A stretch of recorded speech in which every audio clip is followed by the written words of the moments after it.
கடவுள் நமக்கு இந்த ஒரு நாளை கூட்டி கொடுத்திருக்கிறார். ஒரு நாளிலும் நாம் அவருடைய ஆலய பிரகாரங்களிலே பிரவேசிக்க கடவுள் நம்முடைய குடும்பத்துக்கு அதீத இரக்கம் பாராட்டியிருக்கிறார். கடவுள் நல்லவர், வல்லவர்.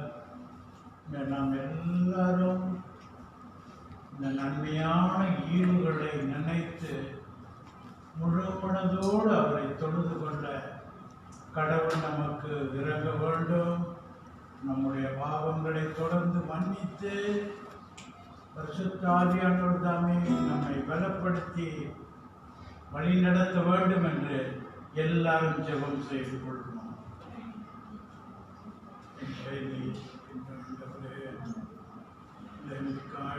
தேவர்களுக்காக உமக்கு நாங்கள் நன்றி செலுத்திக் கொள்கிறோம். நீ நல்லவரும் நீ வல்லவருமாயிருந்து எங்களுக்கு அதிக கிருபை நல்கி வருகிறீரே. பிதாவே என்று மாறுபாடிலே நாங்கள் கூப்பிடத்தக்கதாக புத்திர சுவிகாரத்தின் ஆவியோடு கூட நம்முடைய ஆலயத்தில் நாங்கள் பிரவேசிக்க எங்கள் குடும்பங்களுக்கு, சபையின் குடும்பங்களுக்கு நீர் அளித்த கிருபைகளுக்காக நாங்கள் மிகவும் நன்றி செலுத்திக் கொள்கிறோம்.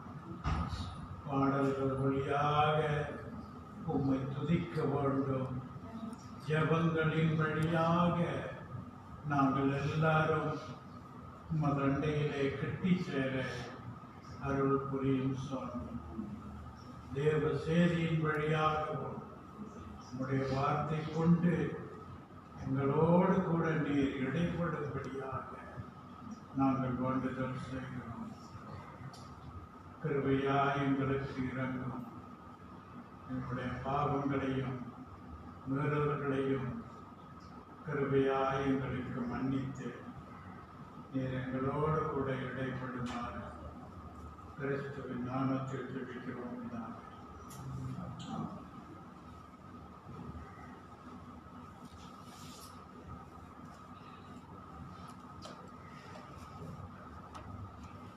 சங்கீதம் 29 1 2 நான் வாசிக்கிறேன். சங்கீதம் 29. பலவான்களின் புத்திரரே, கர்த்தருக்கு மகிமையும் வல்லமையும் செலுத்துங்கள். கர்த்தருக்கே அதை செலுத்துங்கள். கர்த்தருடைய நாமத்துக்குரிய மகிமையை அவருக்கு செலுத்துங்கள். பரிசுத்த அலங்காரத்துடனே கர்த்தரை தொழுது கொள்ளுங்கள். நம்மை படைத்து பராமரித்து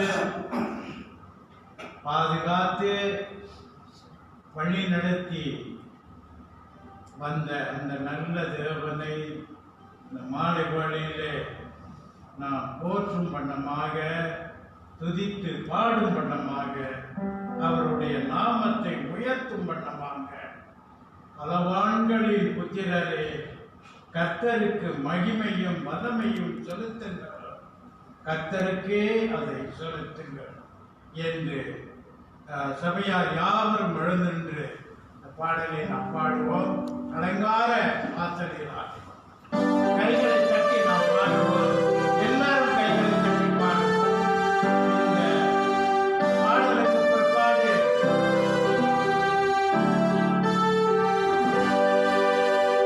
அலங்கார வாசனாலே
ஜெபம் செய்வோம்.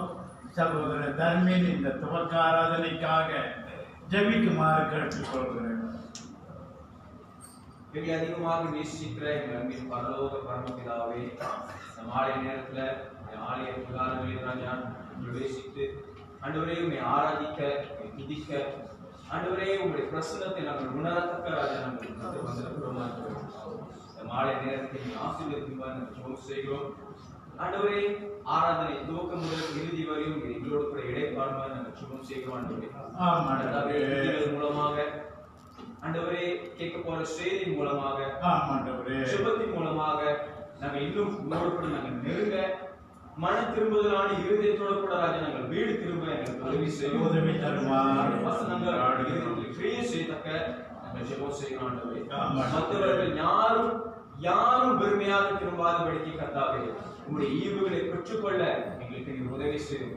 எங்களுடைய மனங்களுக்கு திறந்தரலும் ஆண்டவரே அதிகமாக இன்னும் ஆழமாக நாங்கள் அறிந்து கொள்ளத்தக்க ஆண்டவரே எங்களுக்கு உதவி செய்ய வேண்டும் என்று நாங்கள் ஜெபம் செய்கிறோம். ஆண்டவரே எங்களுடைய பாவங்கள், எங்களுடைய சாபங்கள், மீறுதல்கள், எங்களுடைய அக்கிரமங்கள் எல்லாவற்றையும் ஆண்டவரே நாங்கள் நெருங்குவதற்கு இதெல்லாம் ஒரு தடையாக இல்லாதபடிக்கு கர்த்தாவே நீங்கள் முற்றிலுமாக கழுவி பரிசுத்தப்படுத்துகிறது வேலையில் ஆண்டவரே.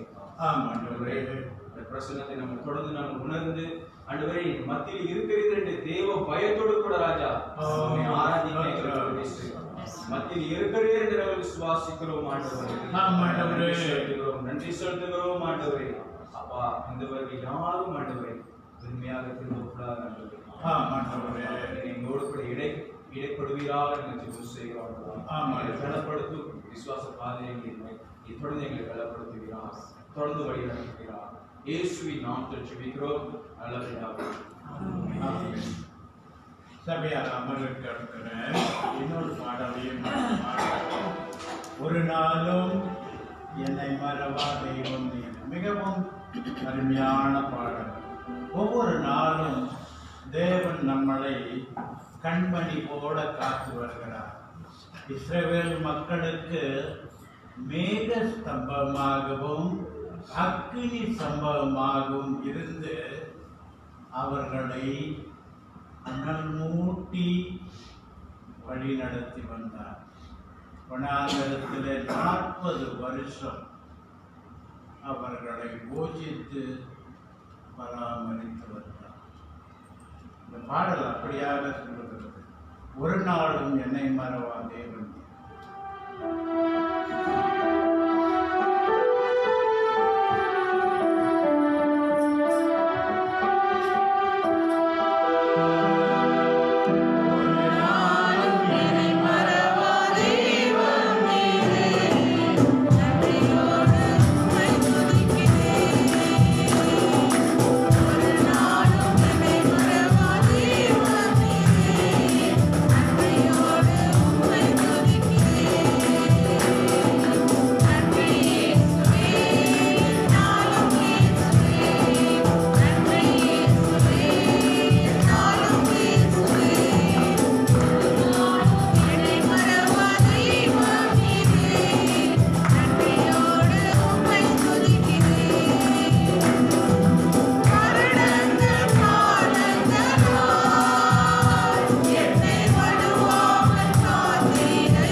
எப்பொழுதும் மாறி மாறி வாசிக்க தெரிந்து கொள்ளப்பட்ட வேத பகுதி சங்கீதம்.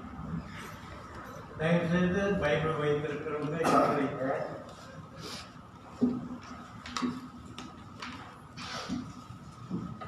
சங்கீதம் 31 அதிகாரம் 1-24 வரை. சங்கீதம் 31 அதிகாரம் 1-24 வரை. கர்த்தாவே, உம்மை நம்பியிருக்கிறேன். நான் ஒரு காலம் வெட்கம் அடையாதபடி செய்யும்.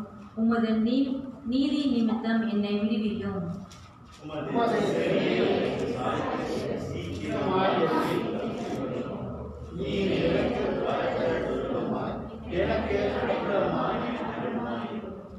என் கண்மலையும் என் கோட்டையும் நீரே. உமது நாமத்தின் நிமித்தம் என்னை வழிகாட்டி என்னை நடத்தியருளும்.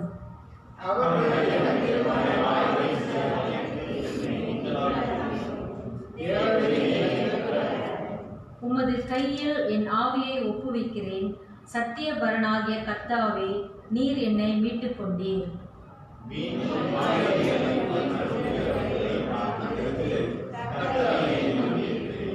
உமது கிருபையிலே களிகூர்ந்து மகிழ்வேன். நீர் என் உபத்திரவத்தை பார்த்து என் ஆத்துமா வியாகுலங்களை அறிந்திருக்கிறீர்.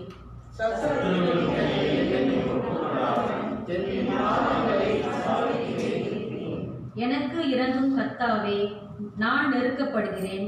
துக்கத்தினால் என் கண்ணும் என் ஆத்துமாவும் என் வயிறும் கூட கருகி போயிற்று.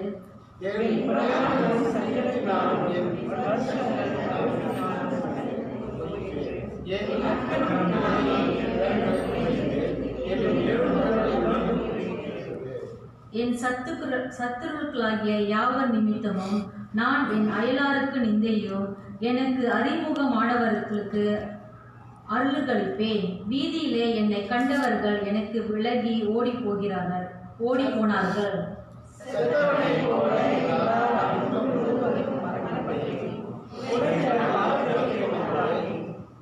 அநேகர் செல்லும் அவதூறை கேட்டேன். எனக்கு விரோதமாய் அவர்கள் ஏகமாய் ஆலோசனை பண்ணின திகில் என்னை சூழ்ந்து கொண்டது. என் பிராணனை வாங்க தேடுகிறார்கள்.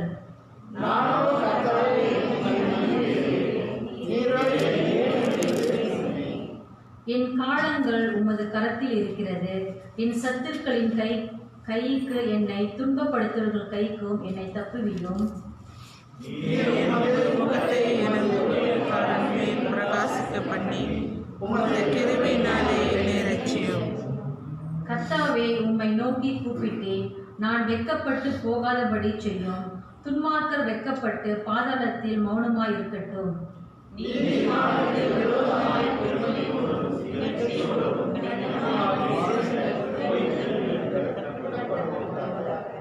உமக்கு பயந்தவர்களுக்கும் மனுபத்திற்கு முன்பாக உம்மை நம்புகிறவர்களுக்கும் நீர் உண்டு பண்ணி வைத்திருக்கிற உம்முடைய நன்மை எவ்வளவு பெரிதாய் இருக்கிறது.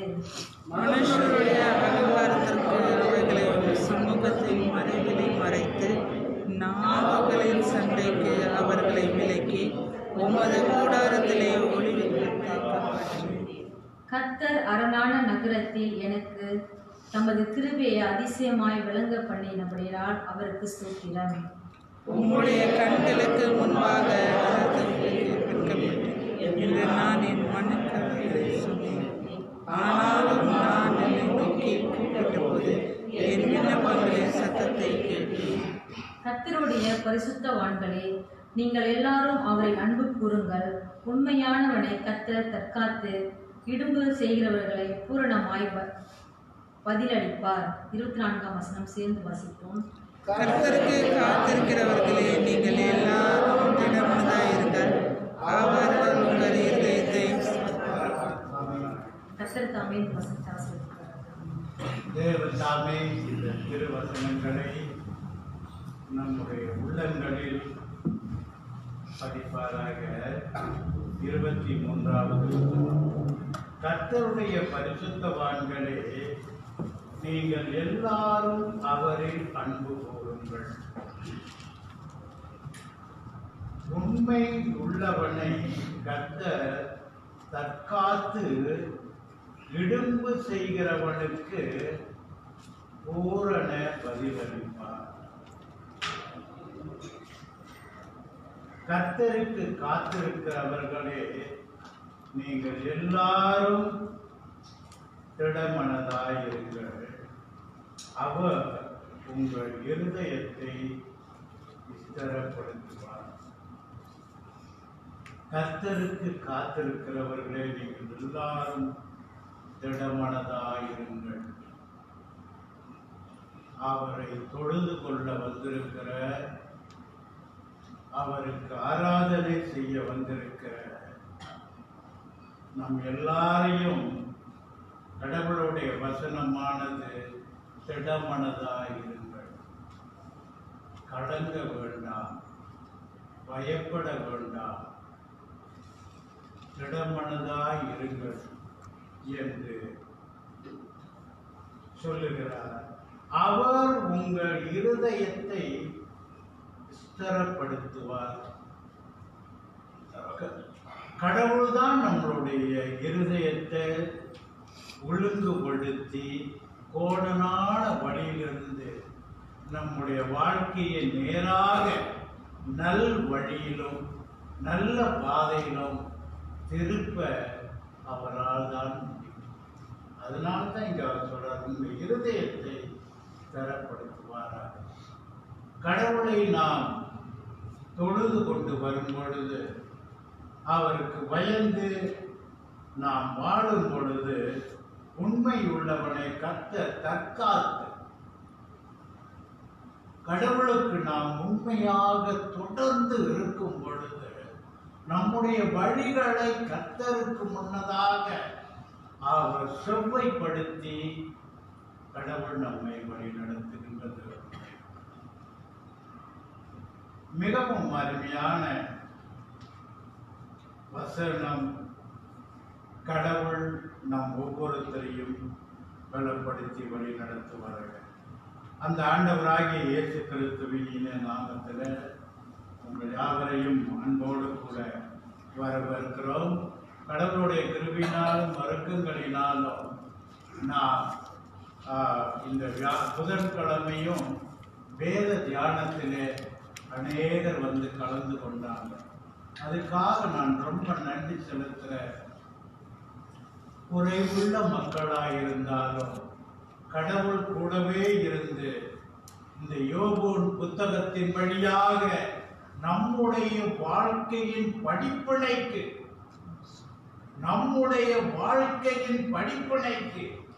2000 ஆண்டுகளுக்கு முன்னதாக யோபுனுடைய வாழ்க்கையில நடந்த காரியங்கள் இன்று நமக்கு அது ஒரு படிப்பினையாக இருக்கிறது. நான் கடவுளுடைய பிள்ளைகளே, புதன்கிழமை இரவு 8 மணிக்கு உங்களை அன்போடு கூட அழைக்கிறோம். தயவு செய்து சோர்ந்து போகாது. வர்றவர்கள் எல்லாரும் வேலை செய்து வேலை முடிந்து அப்படியே வருகிறார்கள். பாடங்களை கற்றுக்கொள்ள வேண்டும். இன்னும் கடவுளுக்கு உண்மையாக நாம் வாழ எந்த வழியிலே நாம் கற்றுக்கொள்ள வேண்டும் என்று நாம் தொடர்ந்து இப்படியாக கற்றுக்கொண்டு ஜீவனம் பண்ண கடவுள் நமக்கு அருள் புரிவாராக. தமிழ்ல ஒரு அருமையான பழமொழி, கற்றது கை மண்ணளவு, கல்லாதது உலக அளவு. இந்த வேதம் அவ்வளவு ஒரு அருமையான புத்தகம். அதை நாம் தியானிக்கும் பொழுது தெய்வம் தாமே லோடு கூட புதன்கிழமை வேத தியானத்திற்கு வருகின்றவர்கள் எல்லாம் 70 வயசுக்கு மேல உள்ளவங்க. அவங்களை எப்படி நீங்க வராதீங்கன்னு சொல்ற? 70 வயசுக்கு 70 வயசுக்கு மேல உள்ளவங்க, கீழே உள்ளவங்க இருக்கிறாங்க. இந்த சின்ன பிள்ளைகளுக்கு அவ்வளோ ஒரு ஆர்வம். என்ன சேர்த்து கூட்டிட்டு போங்க, என்ன சேர்த்து கூட்டிட்டு. சில சமயத்தில் பெரியவங்க மனசு அப்படியே ரொம்ப கல்லாய்க்கிறோம். ஆனா சின்ன பிள்ளைங்க பாருங்க, அது களங்கமில்லாத மனசு. என்ன கருத்தி, நான் சொல்றது சரியா? களங்கமில்லாத மனசு. என்னை கூட்டிட்டு போங்க. அந்த நல்ல தேவனுக்கு நம்முடைய காணிக்கை கிடைக்கும். தசம பாகங்களை வழங்குவோம்.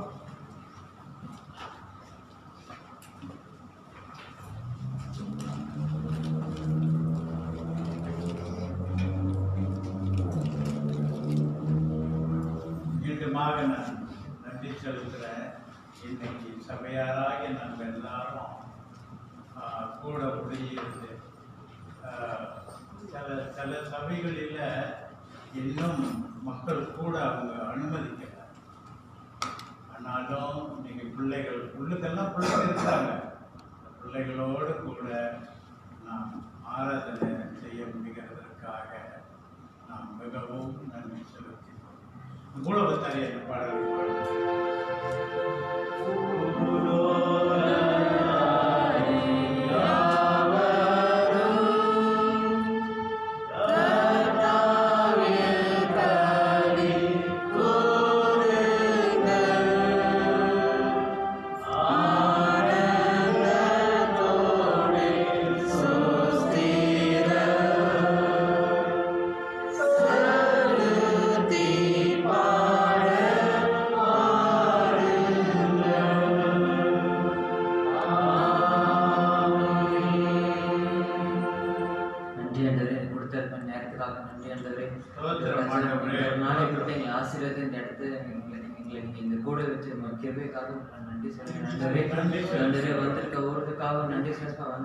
ஆசீர்வதிங்க தேவனே.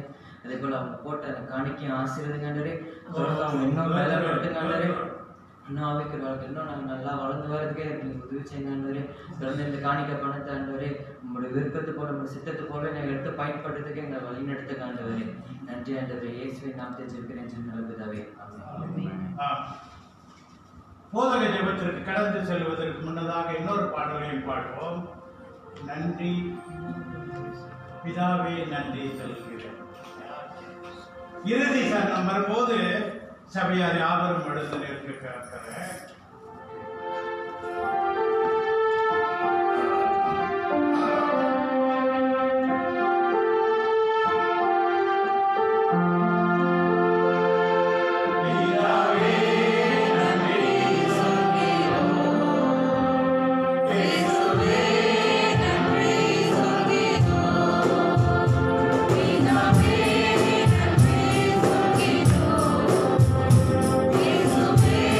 Amen.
செய்வோம். நம்முடைய போதகர் ஜேம்ஸ் நம்மை ஜெபத்திலே வழி நடத்தி தேவனுடைய செய்தியை தருவார்.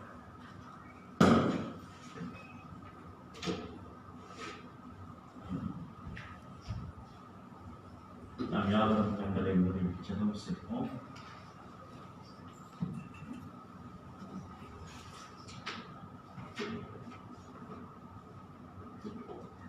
எங்கள் அன்பின் பரலோக பிதாவே, கர்த்தாவே, இந்த அருமையான மாலை வேலைக்காக நாங்கள் நன்றி செலுத்துகிறோம். கர்த்தாவே, நீ நல்லவர், வல்லவர், நீ இரக்கமுள்ள தேவன், நீர் அன்பு நிறைந்த தேவனாக இருக்கிறீர். எல்லா துதி கன மகிமைக்கும் பாத்திரமுள்ள தேவனாக இருக்கிறீர்.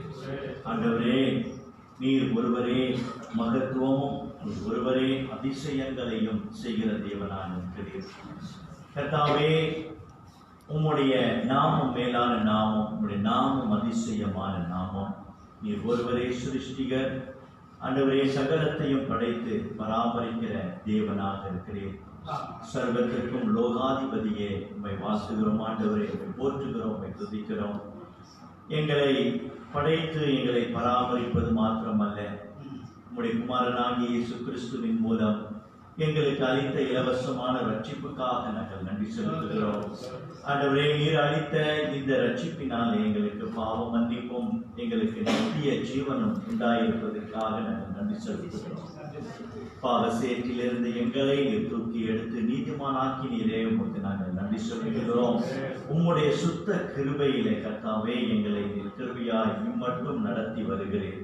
ஆண்டவரே, உம்முடைய அற்புதமான செயலுக்காகவும் உம்முடைய அதிசயமான வழிநடத்துதலுக்காகவும் நாங்கள் அதிகமாய் நன்றி செலுத்துகிறோம். கர்த்தாவே, நீர் எங்களுடைய வாழ்க்கையில நல்ல மேய்ப்பனாக இருந்து அமர்ந்த தண்ணீரண்டையிலும் புல்லுள்ள இடங்களிலும் நீர் எங்களை கொண்டு போய்விடு, எங்களை மேய்த்து நடத்துகிற தேவனாக இருக்கிறீர்.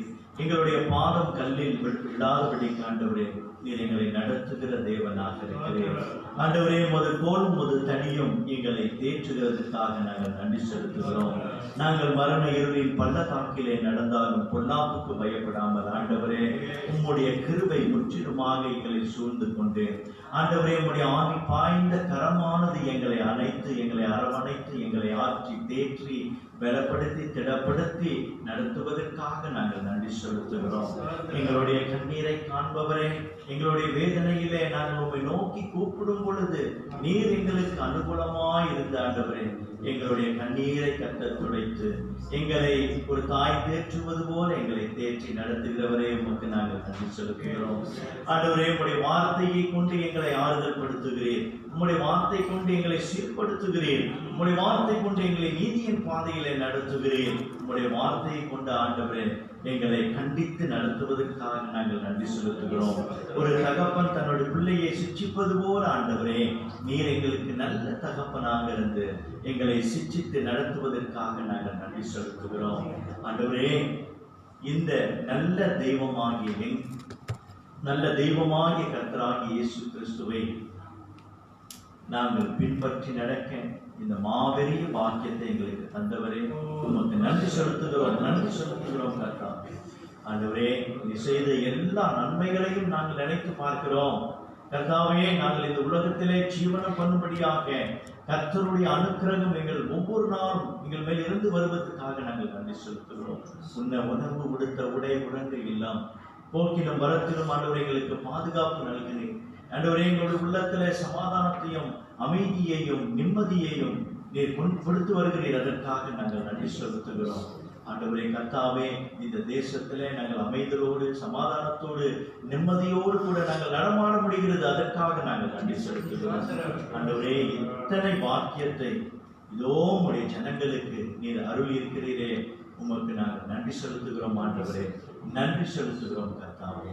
இப்பொழுதும் ஆண்டவரே, எங்களுடைய பாவங்களை கர்த்தர் கிருபையாய் மன்னிக்க நாங்கள் வேண்டுதல் செய்கிறோம். ஆண்டவரே கர்த்தாவே, உமக்கு விரோதமாக செய்த பாவங்களை நாங்கள் நினைக்கிறோம். ஆண்டவரே, எங்களுடைய நாவின் வார்த்தைகளை நாங்கள் நினைத்து பார்க்கிறோம். எங்களுடைய சிந்தைகளை நாங்கள் நினைத்து பார்க்கிறோம். எங்களுடைய உள்ளத்தின் எண்ணங்களை நாங்கள் நினைத்து பார்க்கிறோம். அநேக வேளையிலே கர்த்தாவே, உமக்கு கீழ்ப்படியாமையும் உமக்கு விரோதமாக செயல்பட்ட எல்லா எல்லா கிரியைகளையும் நாங்கள் நினைத்து பார்க்கிறோம். தேவனை இப்பொழுதும் என் கிருபையாய் எங்களை மன்னிக்க வேண்டுதல் செய்கிறோம். உமக்கு கீழ்ப்படியாத நாட்கள், உம்முடைய வார்த்தைக்கு நாங்கள் செவிகூடாத நாட்கள், எங்களுடைய சுய புத்தியின் மேல நாங்கள் நடந்த நாட்கள், அவை யாவையும் கர்த்தர் எண்ணாதிருப்பீராக.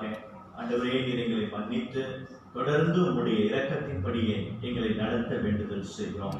இப்பொழுதும் ஆண்டவரே, எங்களுடைய ஜெபம் கேளும். கர்த்தாவே, நோய்வாய்ப்பட்ட பிள்ளைகளுக்கு நீர் இறங்குவீராக. ஆண்டவரே, அவர்களை உம்முடைய ஆணி பாய்ந்த கரம் அவர்களுடைய சரீரத்தை தொட்டு குணமாக்க வல்லவராக இருக்கிறேன். தாயார் பார்வதிக்காக நாங்கள் ஜெபிக்கிறோம். ஆண்டவரே, இப்படியாக மற்றும் நோய்வாய்ப்பட்ட எல்லாருக்காக நாங்கள் ஜெபிக்கிறோம். சகோதரர் ராஜகோபாலுக்காக நாங்கள் ஜெபிக்கிறோம். ஏனாவுக்காக ஜெபிக்கிறோம். பிரசிக்காக மன்றாடுகிறோம். சகோதரர் டேனிக்காக ஜெபிக்கிறோம். ஆண்டவரே, தாயார் லிதியாவுக்காக ஜெபிக்கிறோம். சரஸ்வதிக்காக நாங்கள் ஜெபிக்கிறோம். சகோதரி ஏஞ்சலினை நாங்கள் நினைக்கிறோம்.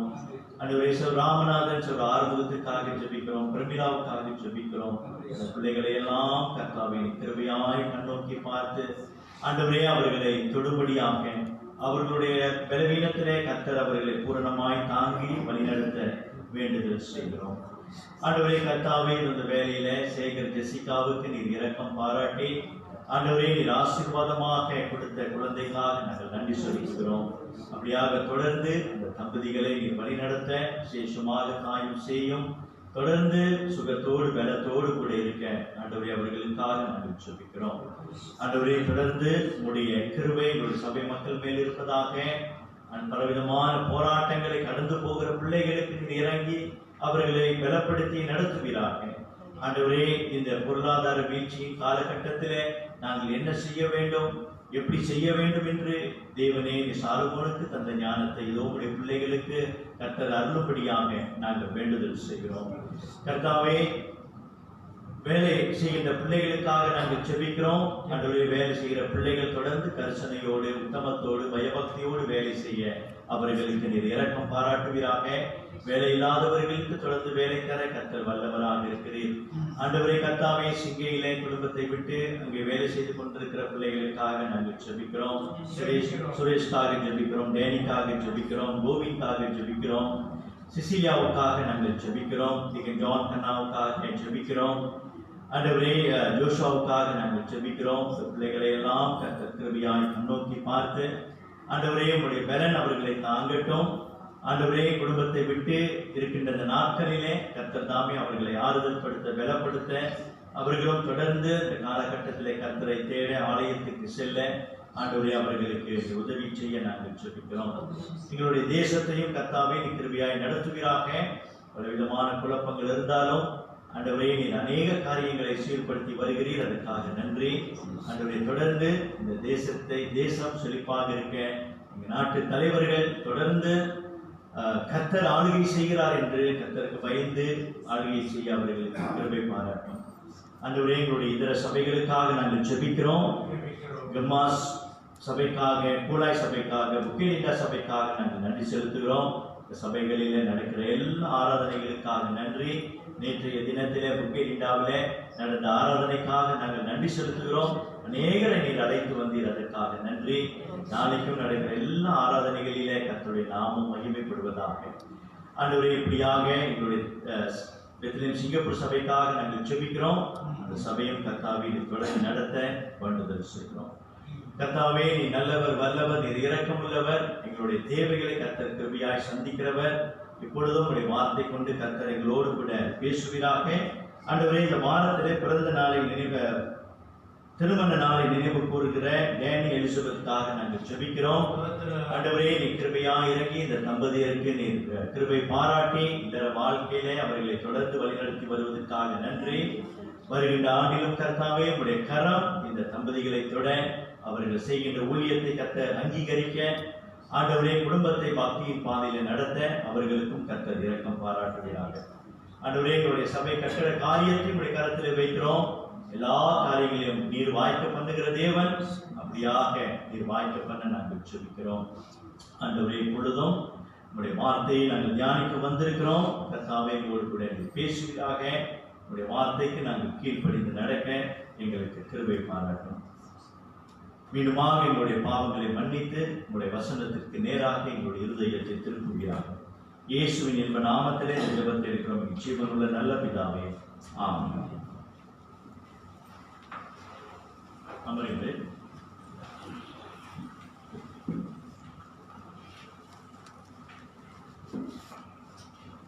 வேத வாசிப்புக்கு நாம் கடந்து செல்வோம். 1 நாளாகமம் 29ஆம் அதிகாரம் வசனம் 10 to 16.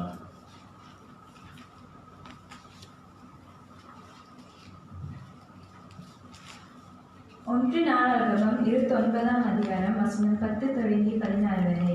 1 நாளாகமம் 29ஆம் அதிகாரம் வசனம் 10 தொடங்கி 14 வரை. ஆகையால் தாவீது சபை அனைத்தின் கண்களுக்கு முன்பாகவும் கர்த்தருக்கு ஸ்தோத்திரம் செலுத்தி சொன்னது, எங்கள் தகப்பனாகிய இஸ்ரவேலின் தேவனாகிய கர்த்தாவே, சதா காலங்களிலும் தேவருக்கு ஸ்தோத்திரம் உண்டாவதாக. கர்த்தாவே, மாட்சிமையும் வல்லமையும் மகிமையும் ஜெயமும் மகத்துவமும் உம்முடையவைகள். வானத்திலும் பூமியிலும் உள்ளவைகள் எல்லாம் உம்முடையவைகள். கர்த்தாவே, ராஜ்யமும் உம்முடையது. தேவரீர் எல்லாருக்கும் தலைவராய் இருந்திருக்கிறீர். ஐஸ்வர்யமும் கனமும் உம்மாலே வருகிறது. தேவரீர் எல்லாவற்றையும் ஆளுகிறவர். உம்முடைய கரத்திலே சத்துவமும் வல்லமையும் உண்டு. எவரையும் மேன்மைப்படுத்தவும் பலப்படுத்தவும் உம்முடைய கரத்தினால் ஆகும். இப்போதும் எங்கள் தேவனே, நாங்கள் உமக்கு ஸ்தோத்திரம் செலுத்தி உமது மகிமையுள்ள நாமத்தை துதிக்கிறோம். இப்படி மனப்பூர்வமாய் கொடுக்கும் திராணி உண்டாவதற்கு நான் எம்மாத்திரம், என் ஜனங்கள் எம்மாத்திரம். எல்லாம் உம்மால் உண்டானது. உமது கரத்திலே வாங்கி உமக்கு கொடுத்தோம். உமக்கு முன்பாக நாங்கள் எங்களுடைய பிதாக்கள் எல்லாரை போலும் அரதேசிகளும் பரதேசிகளுமாய் இருக்கிறோம். பூமியின் மேல் எங்கள் நாட்கள் ஒரு நிழலை போல இருக்கிறது. நிலைத்திருப்போம் என்னும் நம்பிக்கை இல்லை. எங்கள் தேவனாகிய கர்த்தாவே, உம்முடைய பரிசுத்த நாமத்திற்கென்று உமக்கு ஒரு ஆலயத்தை கட்டுகிறதற்கு நாங்கள் சவதரிக்கிற இந்த பொருள்கள் எல்லாம் உமது கரத்திலிருந்து வந்தது. எல்லாம் உம்முடையது. ஆமென். பிரியமானவர்களே, இந்த காலகட்டத்தில் ஒரு கடினமான காலகட்டத்தை நாம் கடந்து போய் கொண்டிருக்கிறோம். ஏன் இது கடினமான காலகட்டம் என்று சொல்கிறேன் என்றால், நாம் எல்லாருமே இந்த பொருளியல் வீழ்ச்சியினால பாதிக்கப்பட்டிருக்கிறோம். ஆகையினால இன்றைக்கு அநேக தேவையுள்ள ஜனங்களாக நாம் இன்றைக்கு இருக்கின்றோம். நமக்கு எல்லா தேவைகளும் இருக்கிறது அப்படின்னு இல்லை, ஆனால் அநேக தேவைகள் நமக்கு இருக்கிறது. குறிப்பாக இந்த வேலையை தற்காத்து வைத்திருக்க வேண்டும். ஏனென்றால் அதன் மூலமாக தான் நமக்கு சம்பாத்தியம் வருகிறது. அந்த சம்பாத்தியம் நமக்கு தொடர்ந்து இருக்கணும். நம்முடைய தேவைகள் தொடர்ந்து சந்திக்கப்பட வேண்டியதாக இருக்கிறது. அதனால நமக்கு அநேக குறைகள் இருக்கிறது. அந்த குறைகள் சந்திக்கப்பட வேண்டும், அந்த தேவைகள் சந்திக்கப்பட வேண்டும் என்பதனால இன்றைக்கு நம்முடைய கவனம், நம்முடைய எண்ணங்கள் எல்லாம் இந்த தேவைகள் சந்திக்கப்பட வேண்டும் என்பதில் அதிகமாய் செலவு செய்கிறவர்களாக நாம் இருக்கிறோம். ஏனென்றால் தேவைகள், அத்தியாவசிய தேவைகள் சந்திக்கப்பட வேண்டும். பேசிக் நீட்ஸ் அது சந்திக்கப்பட வேண்டியதாக இருக்கிறது. ஆகையினாலே நாம் என்ன செய்கிறோம், இந்த தேவைகள் சந்திக்கப்படவே நம்ம பாடுபடுகிறோம். இரவும் பகலும் பாடுபடுகிறவர்களாக இருக்கிறோம். அதை நாம் செய்ய வேண்டியதாக இருக்கிறது. ஆனாலும் அநேக வேளையிலே நாம் குறிப்பா இந்த காலகட்டத்தில் ஒரு காரியத்தை நாம் செய்ய தவறை விடவே கூடாது. என்னவென்றால், இந்த தேவைகளை நான் சந்திக்க நாம் பாடுபடுகிற இந்த நாட்களில நாம் ஆண்டவருக்கு நன்றி செலுத்த நாம் மறந்துடவே கூடாது. நாம் ஆண்டவருக்கு எப்பொழுதும் நன்றி செலுத்த வேண்டும் என்பதே தேவன் நம்மிடத்திலிருந்து எதிர்பார்க்கிறார். அதை தொடர்ச்சியாக நம்மை உற்சாகப்படுத்தி ஆண்டவர் நம்மை வழிநடத்துகிறார். எல்லா சூழ்நிலைகளிலும் நாம் ஆண்டவருக்கு நன்றி செலுத்தும்படியாகவே தேவன் எதிர்பார்க்கிறார். அப்போ அந்த நன்றி உள்ள இதயம் கொண்டவர்களாக நாம் வாழ வேண்டும் என்று தேவனுடைய விருப்பமாக இருக்கிறது. எல்லா சூழ்நிலைகளிலும் நாம் நன்றியுள்ள இருதயம் கொண்டவர்களாக நாம் இருக்க வேண்டும். we should live always with a grateful heart. எல்லா சூழ்நிலையிலும் நாம் நன்றியுள்ள இதயத்தோடு கூட நாம் வாழ வேண்டும் என்று தேவன் விரும்புகிறார். ஆகையால் பிரியமானவர்களே, இந்த நன்றியுள்ள இதயம் அப்படின்னு நம்ம வந்து சொல்லும் பொழுது இன்றைக்கு 2 கேள்வி நம்முடைய வாழ்க்கையிலே நாம் வந்து கேட்க வேண்டும். இந்த வேலையிலே நாம் கேட்க வேண்டும். ஒன்றாவது, நம்மை ரட்சித்த கர்த்தராகிய இயேசு கிறிஸ்துவுக்கு நான் எவ்வளவு நன்றி உள்ளவனாக இருக்கிறேன். ஒன்றாவது, என்னை ரட்சித்த ஆண்டவருக்கு, கர்த்தராகிய இயேசு கிறிஸ்துவுக்கு நான் எவ்வளவு நன்றி உள்ளவனாக இருக்கிறேன். இரண்டாவதாக, தேவன் எனக்கு இணைத்த திருச்சபைக்கு நான் எவ்வளவு நன்றி உள்ளவனாக இருக்கிறேன். ஏனென்றால் கிறிஸ்து இயேசுவையும் திருச்சபையும் நம்ம வந்து பார்க்கும் பொழுது அந்த தலையும் சரீரமாக நம்ம வந்து பார்க்கிறோம். தலை கர்த்தராகிய இயேசு கிறிஸ்து, நீங்களும் நானும் சரீரமாக இருக்கிறோம். அப்போ இந்த கர்த்தராகிய இயேசு கிறிஸ்துவுக்கும் இந்த கிறிஸ்துவின் சரீரத்துக்கு நாம் எவ்வளவு நன்றி உள்ளவர்களாக இருக்கிறோம். ஆகையினாலே இந்த மாலை வேளையில இந்த நன்றியுள்ள இருதயம் கொண்டவர்கள் எப்படி இருப்பார்கள், எப்படி என்ன செய்வார்கள், அல்லது அந்த நன்றியுள்ள இதயமானது அது எப்படி செயல்படுகிறது என்பதை இந்த பகுதியிலிருந்து 2 காரியங்களை நான் உங்களோடு கூட பகிர்ந்து கொள்ள விரும்புகிறேன். முதலாவது நாம் வந்து என்ன பார்க்கிறோம், இந்த நன்றியுள்ள இருதயமானது அந்த ஆசீர்வாதத்தின் ஊற்றை ஆழமாக அறிந்திருக்க பிரயாசப்படும். A grateful heart knows deeply the source of blessings என்று பார்க்கிறோம். அந்த ஆசீர்வாதத்தின் ஊற்றை இன்னும் ஆழமாக அது அறிந்து கொள்ள பிரயாசப்படும். இரண்டாவது நாம் என்ன பார்க்கிறோம் என்றால், இந்த நன்றி இதயமானது பெற்ற கிருபைக்கு எப்பொழுதும் நன்றி செலுத்துகிறதாக இருக்கும். அதுதான் நன்றி உள்ள இதயம். சரி, இந்த 2 காரியத்தை நம்ம வந்து பார்ப்பதற்கு முன்னதாக இதனுடைய பின்னணியை நம்ம கொஞ்சம் பார்த்து 1 நாளாகவும் 29ஆம் அதிகாரத்தின் பின்னணியை நம்ம வந்து பார்க்கும் பொழுது, இங்கே தாவீது தேவனுடைய ஆலயத்தை கட்டும்படியாக பிரயாசப்படுகிறார். ஆனாலும் தேவன் அந்த பாக்கியத்தை தாவீது ராஜாவுக்கு கொடுக்கல, மாறாக தன்னுடைய மகன் சாலமோனுக்கு அந்த பாக்கியத்தை வந்து கொடுக்கிறார். சாலமோனை தேவன் தெரிந்து கொண்டார். தேவனுடைய ஆலயத்தை கட்டுவதற்கு சாலமோனை தேவன் வந்து தெரிந்து கொண்டார். ஆனாலும் தாவீதுக்கு இந்த பாக்கியம் கிடைக்காவிட்டாலும் தாவீது என்ன செய்கிறாரு, இந்த ஆலயம் கட்டுவதற்கான எல்லா பிரயாசங்களையும் அவர் எடுக்கிறார், எல்லா முயற்சிகளையும் அவர் வந்து எடுக்கிறார். குறிப்பாக இந்த ஆலயம் கட்டுவதற்கான எல்லா பொருள்களும், எல்லா காணிக்கையையும் அவர் வந்து கொண்டு வருகிறதை நாம் வந்து பார்க்கிறோம். அந்த 29ஆம் அதிகாரத்தில் முதல் வசனத்திலிருந்து நாம் வந்து பார்க்கும் பொழுது, அந்த தாவீதும் சரி, அந்த இஸ்ரவேல் ஜனங்களும் சரி, அந்த இஸ்ரவேல் ஜனங்களின் தலைவர்கள் மார்களும் சரி, பிரபுக்களும் சரி, எல்லாருமே நம்ம வந்து பார்த்தோம்னா பொன் வெள்ளி அவர்களால் என்னென்னலாம் கொடுக்க முடியுமோ எல்லாத்தையும் அவங்க வந்து கொடுத்தாங்க அப்படின்றத நாம் வந்து பார்க்கிறோம். அதாவது ஒரு ஆலயத்தை கட்டுவதற்கு அவர்கள் அந்த காணிக்கையை அவர்கள் கொண்டு வந்தார்கள் என்று நாம் வந்து பார்க்கிறோம். அது வந்து ஒரு பெரிய காணிக்கை, சிறிய காணிக்கை இல்லை, இட்ஸ் a huge offering. ஒரு பெரிய அளவில் ஆலயத்தை கட்டுவதற்கு அவர்கள் காணிக்கையை கொண்டு வந்தார்கள் என்று பார்க்கிறோம். இந்த ஆலயமானது ரொம்ப விசேஷமான ஒரு ஆலயம். இது ஒரு பிரம்மாண்டமான ஒரு மகிமையான ஆலயமாக இருப்பது மாத்திரமல்ல, அது என்ன பார்க்கிறோம்னா, இந்த ஆலயத்தில் தான் தேவனுடைய ஜனங்கள் வந்து கூடி தேவனை தரிசிக்கவும், அது மாத்திரமல்ல வருகின்றதான சந்ததி இந்த யெகோவா தேவனை தெரிந்து கொள்ளும்படியாக ஒரு ஆலயமாக அது வந்து இருக்க போகிறது. அதனால இந்த ஆலயம் வந்து மிக மிக முக்கியமானது. அந்த ஆலயத்துக்காக இந்த ஆலயம் கட்டப்படவே இந்த தாவீதும் அந்த தேவனுடைய ஜனங்கள் எல்லாரும் அவர்கள் காணிக்கை கொண்டு வருகிறார்கள் என்று பார்க்கிறோம். அப்போ பிரியமானவர்களே, இந்த காணிக்கையெல்லாம் கொண்டு வந்து சேர்த்த பிற்பாடு இந்த 29ஆம் அதிகாரத்தில் நம்ம வந்து பார்க்கிறோம்.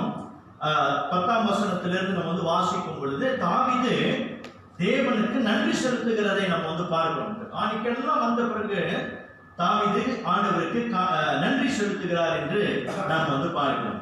பிரியமானவர்களே, இது விசேஷமான ஒரு ஜெபம், ஒரு நன்றி ஜெபம். இந்த நன்றி ஜெபத்திலே இந்த 2 காரியங்கள் நாம் வந்து முக்கியமாக பார்க்கிறோம். இந்த ஜெபத்திலே குறிப்பாக முதலாவது நம்ம என்ன பார்க்கிறோம் என்றால், தாவீது ஒரு நன்றியுள்ள ஒரு இதயம் கொண்ட ஒரு மனுஷனாக அவர் வந்து இந்த காரியத்தை எல்லாம் நினைத்து, ஆண்டவர் செய்த நன்மைகளை எல்லாம் நினைத்து ஆண்டவரை நன்றி செலுத்துகிறார் என்று பார்க்கிறோம். அப்போ அந்த நன்றி உள்ள இதயம் என்று சொல்லும் போது பாருங்க, தாவீது எந்த அளவுக்கு தன்னுடைய தேவனை உணர்ந்திருக்கிறார் பாருங்க. 10ஆம் வசனத்தில் நம்ம வந்து பார்க்கும்போது, ஆகிய தாவீது சபை அனைத்தின் கண்களுக்கு முன்பாகவும் கர்த்தருக்கு ஸ்தோத்திரம் செலுத்தி சொன்னது, எங்க தகப்பனாகிய இஸ்ரவேலின் தேவனாகிய கர்த்தாவே சதா காலங்களிலும் தேவருக்கு ஸ்தோத்திரம் உண்டாவதாக. 11ஆம் வசனத்தை கவனிங்க. கர்த்தாவே, மாட்சிமையும் வல்லமையும் மகிமையும் ஜெயமும் மகத்துவமும் உம்முடையவைகள், வானத்திலும் பூமியிலும் உள்ளவைகள் எல்லாம் உம்முடையவைகள். கர்த்தாவே, ராஜ்யமும் உம்முடையது, தேவரீர் எல்லாருக்கும் தலைவராக உயர்ந்திருக்கிறேன். இந்த 2 வசனத்துல அப்படி என்னாங்க நம்ம ஒரு பெரிய காரியம் இருக்குது, அதுல இருக்குது. நல்லா கவனிச்சு பாருங்க. தாவீது ஆண்டவருக்கு நன்றி செலுத்துறார். இப்ப நம்ம வந்து கேட்கலாம், காணிக்கையெல்லாம் கொண்டு வந்தது யாரு? ஜனங்கள் தானே. அப்ப ஜனங்களுக்கு தானே நன்றி செலுத்தணும். ஏன் தாவீது இங்க ஆண்டவருக்கு நன்றி செலுத்துறாரு அப்படின்னு நம்ம வந்து கேட்கலாம். பிரியமானவர்களே, தாவீது ஆண்டவருக்கு நன்றி செலுத்துகிறான் என்று சொல்லும் பொழுது அதுக்கு காரணம் உண்டு. என்னன்னா, தாவீது தேவன் தம்முடைய ஜனங்களை வழிநடத்தி வந்த விதத்தை தாவீது நினைத்து பார்க்கிறார்.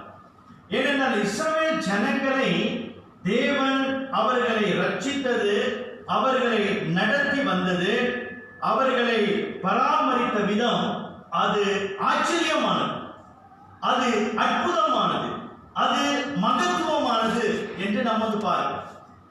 இஸ்ரவேல் ஜனங்கள் அந்த எகிப்து தேசத்துக்கு போகும் பொழுது, அதாவது ஆபிரகாமுடைய குடும்பம் வந்து எகிப்து தேசத்துக்கு போகும் பொழுது 70 பேர் மாத்திரம் தான் இருந்தார்கள், 70.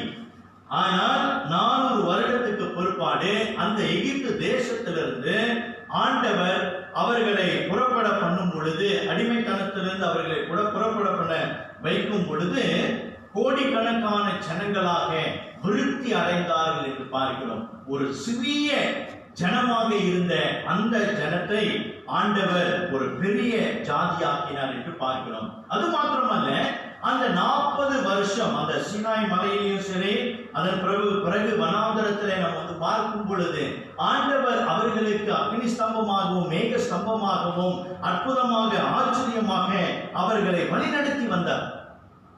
இந்த ஜனங்கள் வந்து they are nothing, ஒன்றும் இல்லாதவர்கள். ஆனாலும் கர்த்தர் அவர்களை அவ்வளவு ஆச்சரியமாக அற்புதமாக வழிநடத்தி வந்தார். அந்த தேவன் வழிநடத்தி வந்த அந்த விதத்தையே அவர்களால் அதை ஜீர்ணிக்க முடியல. they really can't understand. அது தேவனுடைய செயலை அவர்களால் அறிந்து கொள்ள முடியல. ஆகையினால அநேக வேளையில் அந்த 40 வருஷத்துல நம்ம வந்து பார்த்தோமானால் அவர்கள் தேவனுக்கு விரோதமாக முறுமுறுத்தார்கள். தேவனுடைய வார்த்தைக்கு அவங்க வந்து கீழ்ப்படியல, தேவனுடைய சத்தத்துக்கு அவங்க வந்து செவி கொடுக்கல. இப்படி தேவனுக்கு விரோதமாக செயல்பட்ட அந்த ஜனங்கள், அதான் சொல்றேன், they are nothing. தேவனுடைய பார்வையில அவர்கள் ஒன்றும் இல்லை. ஆனாலும் அந்த ஜனங்களை தேவன் தமக்கென்று தம்முடைய சொந்த ஜனமாக தேவன் தெரிந்து கொண்டு அற்புதமாக ஆச்சரியமாக அந்த ஜனங்களை வழிநடத்தி வந்தார். அவ்வளவு ஆச்சரியமாக அவர்களை வழி நடத்தி வந்தார். அது மாத்திரமல்ல, அந்த இஸ்ரவேல் ஜனங்கள் கானான் தேசத்தை வந்து சுதந்தரித்தார்கள். 40 வருஷத்துக்கு பிற்பாடு கானான் தேசத்தை, அதாவது பாலும் தேனும் ஓடுகிற அந்த தேசத்தை அவர்கள் சுதந்தரிக்கும்படி ஆண்டவர் கிருபை பாராட்டினார்.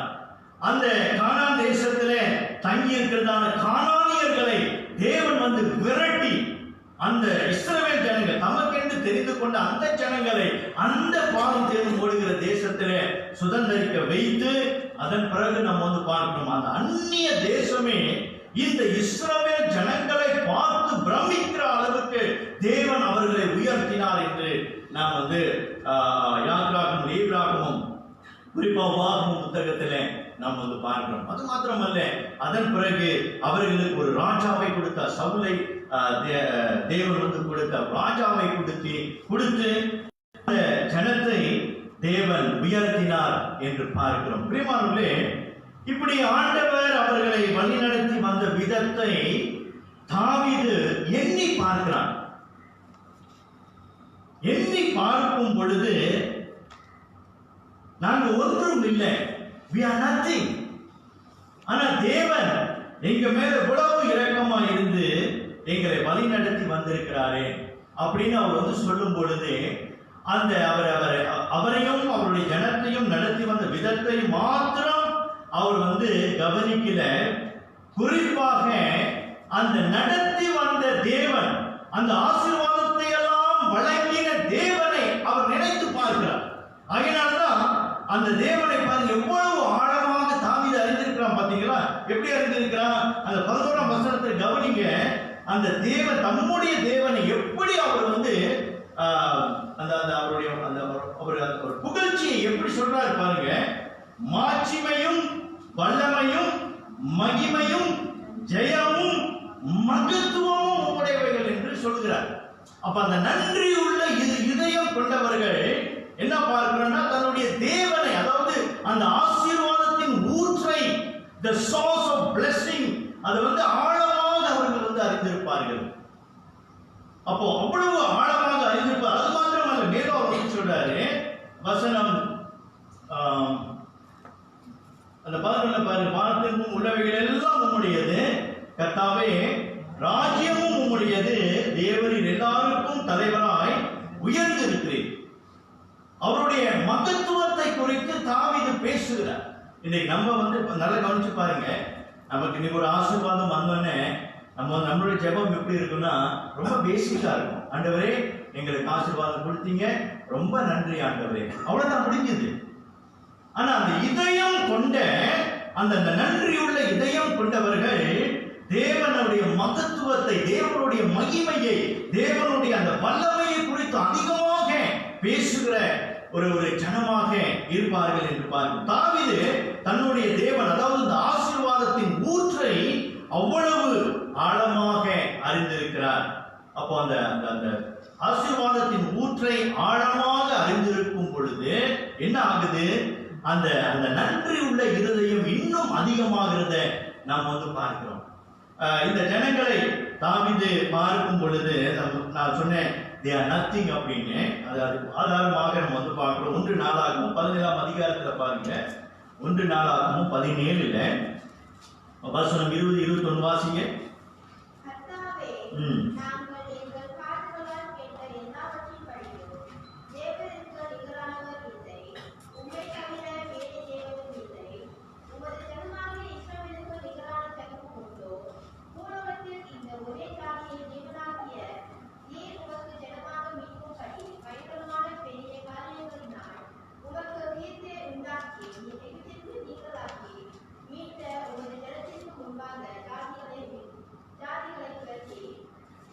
ஓகே, நல்லா கவனிச்சு பாருங்க. 2 காரியத்தை நான் உங்களுக்கு காண்பிக்க விரும்புகிறேன். ஒன்றாவது அந்த 19ஆம் வசனத்தை மன்னிக்கணும், அந்த 20ஆம் வசனத்திலே கவனிச்சு பாருங்க. தேவனிற்கு நிகரானவர் இல்லை என்று தாவீது சொல்லுகிறத நம்ம வந்து பார்க்கிறோம். சரிங்களா? அப்புறம் நம்ம வந்து பார்க்கிறோம் இந்த 21ஆம் வசனத்துல பாருங்க, உமது ஜனமாகிய இஸ்ரவேலுக்கு நிகரான ஜனமும் உண்டோ அப்படின்னு சொல்றார். அப்ப தன்னுடைய தேவனை அவர் வந்து அறிந்திருக்கு. உம்மை போல தேவன் ஒருவரும் இல்லை, உமக்கு நிகரான தெய்வம் வந்து இல்லை. அப்படிப்பட்ட தேவன் தமக்கென்று ஒரு ஜனத்தை தெரிந்து கொண்டு இந்த ஜனத்தை புழுதியிலிருந்து தூக்கி எடுத்து இந்த அளவுக்கு உயர்த்திருக்கிறார் என்றால் அது தேவனுடைய செயலாக இருக்கிறது என்பதை தாவீது அது ஆழமாக உணர்ந்திருக்கிறார். ஆகையால் பிரியமானவர்களே, இந்த தாவீது இந்த ஆசீர்வாதத்தின் ஊற்றை அவர் ஆழமாக அறிந்திருக்கிறார். தன்னுடைய தேவனை ஆழமாக இருந்தது, தேவனிடத்தில் இருந்தால் சகலமும் வருகிறது என்பதை அவர் வந்து உணர்ந்திருக்கிறார். சகலமும், வானத்தையும் பூமியும் உண்டாக்கியவர் கர்த்தர் என்று தாவீது அறிந்திருப்பது மாத்திரமல்ல, அந்த அவரும் அவர் ஜனங்கள் பெற்ற அத்தனை ஆசீர்வாதங்களும் எல்லாம் தேவனிடத்திலிருந்து வந்தது என்று அவர் உணர்கிறார். அப்படின்னா நல்லா கவனிச்சு பாருங்க, தாவீது அந்த ஆசீர்வாதத்தின் ஊற்றை அவர் மறக்கல. அதே சமயத்துல அவர் இதெல்லாம் தேவனிடத்திலே வந்தது என்று அவர் ரொம்ப ஆழமாக அது உணர்ந்திருக்கிறாரு. அப்ப இதை கவனிக்கும் பொழுது நாம் என்ன பார்க்கிறோம்னா, தன்னுடைய தேவன் யார், அவருடைய பண்புகள் என்ன, அந்த ஆசீர்வாதத்தின் ஊற்று, அந்த சோர்ஸ் ஆஃப் பிளஸிங், அவருடைய கேரக்டரிஸ்டிக் எப்படிப்பட்டது, அவர் எப்படி, என்னுடைய தேவன் எப்படிப்பட்ட தேவன் என்பதை அவர் ஆழமாக உணர்ந்திருக்கிறாரு. ஆகினாலே இந்த தேவன் எனக்கு என்ன செய்ய முடியும், எனக்கு என்ன செய்து கொண்டிருக்கிறார் என்பதை தாவீது மிகவும் ஆழமாக உணர்ந்திருக்கிறார். பிரியமானவர்களே, இந்த ஆசீர்வாதத்தின் ஊற்று என்று நான் சொல்லும் பொழுது தாவீது இதை ரொம்ப ஆழமாக அவர் உணர்ந்தபடினால்தான் அந்த காணிக்கை எல்லாவற்றையும் அவர் கொண்டு வந்த பிறகு இந்த தேவனை, அதாவது இந்த ஆசீர்வாதத்தின் ஊற்றை குறித்து அவர் புகழாரம் சூட்டுகிறத நாம் பார்க்கிறோம். 13ஆம் வசனத்திலே, இப்போதும் எங்கள் தேவனே, நாங்கள் உமக்கு ஸ்தோத்திரம் செலுத்தி உமது மகிமையுள்ள நாமத்தை துதிக்கிறோம் என்று அவர் சொல்லுகிறார். எல்லாம் கர்த்தரிடத்திலிருந்து வந்தது. ஆனால் தேவன் அவர்களை உயர்த்தினார். அதேதான் இன்றைக்கு நம்முடைய வாழ்க்கையை நம்ம பார்க்கணும். இன்றைக்கு நம்முடைய வாழ்க்கையிலே நாம் பெற்றிருக்கிற அத்தனை ஆசீர்வாதங்களும் தேவனிடத்திலிருந்து வந்திருக்கிறது. We receive all kind of blessings and they are all from God. தேவனிடத்திலிருந்து அத்தனையும் வருகிறது என்று நாம் பார்க்கிறோம். இன்னைக்கு உலகத்தாருடைய பார்வையில அவங்க என்ன நினைக்கிறாங்க, நான் தான் போய் சம்பாதிக்கிறேன், நான் தான் போய் வேலை செய்யறேன், நான் தான் கஷ்டப்பட்டு 12 மணி நேரம் வேலை செய்யறேன், நான் குடும்பத்தை நடத்துறேன், நான் தான் என்னுடைய குடும்பத்தை பக்தி பண்ணிக்கணும், ஒரு நல்ல ஒரு நிலைக்கு நான் தான் கொண்டு வந்தேன். நல்லா கவனிச்சு பாருங்க, அவிசுவாசி பேசுறதுக்கும் நம்ம தேவனுடைய பிள்ளைகள் பேசுறதுக்கு வித்தியாசம் இருக்கும். நல்லா கவனிச்சு பாருங்க, நான் போய் செஞ்சேன், நான் தான் செஞ்சேன், நான் தான் இதெல்லாம் செஞ்சேன், நான் தான் செஞ்சேன் அப்படின்னு தங்களை குறித்து பேசுகிற உலகத்தை நாம் பார்க்கணும். ஆனா தேவ பிள்ளைகளாகிய நீங்களும் நானும், நன்றி உள்ள இதயம் கொண்டவர்களாகிய நீங்களும் நாம் என்ன சொல்கிறோம், நான் இதை பெற்றிருக்கிறேன், இது தேவனிடத்திலிருந்து நான் பெற்றேன், இது தேவனிடத்திலிருந்து நான் சம்பாதித்தேன், இது தேவன் எனக்கு உதவி செஞ்சாரு, இது தேவன் எனக்கு கிருபை பாராட்டினாரு, இது தேவன் எனக்கு எல்லாவற்றையும் செய்து முடித்தார் என்று நாம் யாரை காட்டுகிறோம்? தேவனை காட்டுகிறோம். அதுதான் நன்றி உள்ள இதயம். நன்றி உள்ள இதயமானது தன்னை குறித்து பேசாமல், நன்றி உள்ள இதயமானது தேவனை குறித்து பேசுகிறதாக இருக்கும். அதுதான் தாவீதுடைய வாழ்க்கையில நம்ம பார்க்கிறோம். தன்னுடைய தேவனை அவர் உயர்த்துகிறார். ஏனென்றால் தேவனிடத்திலிருந்து சகலமும் அவர் பெற்றிருக்கிறார் என்று நாம் பார்க்கிறோம். அப்போ இன்னைக்கு நம்முடைய வாழ்க்கையில நம்ம எல்லாம் பெற்றிருக்கிறோம், எல்லாவற்றையும் நம்ம பெற்றிருக்கிறோம். வேலைக்கு போறோம், இன்றைக்கு நம்ம வேலை செய்யறோம், பலத்தையும் ஞானத்தையும், முதலாளி கண்களில் நமக்கு தயவு கிடைக்கிறது, நம்ம போக்கிலும் வரத்திலும் எல்லாவற்றையும் நம்ம பார்க்கும்போது தேவன் நம்மோடு கூட இருக்கிறாரு, தேவன் நம்மை நடத்துகிறாரு, தேவன் நம்மை ஆசீர்வதிக்கிறார் என்று பார்க்கிறோம். உபாகமம் 8:18 வாசிங்க. உபாகமம் 8:18. Deuteronomy 8:18.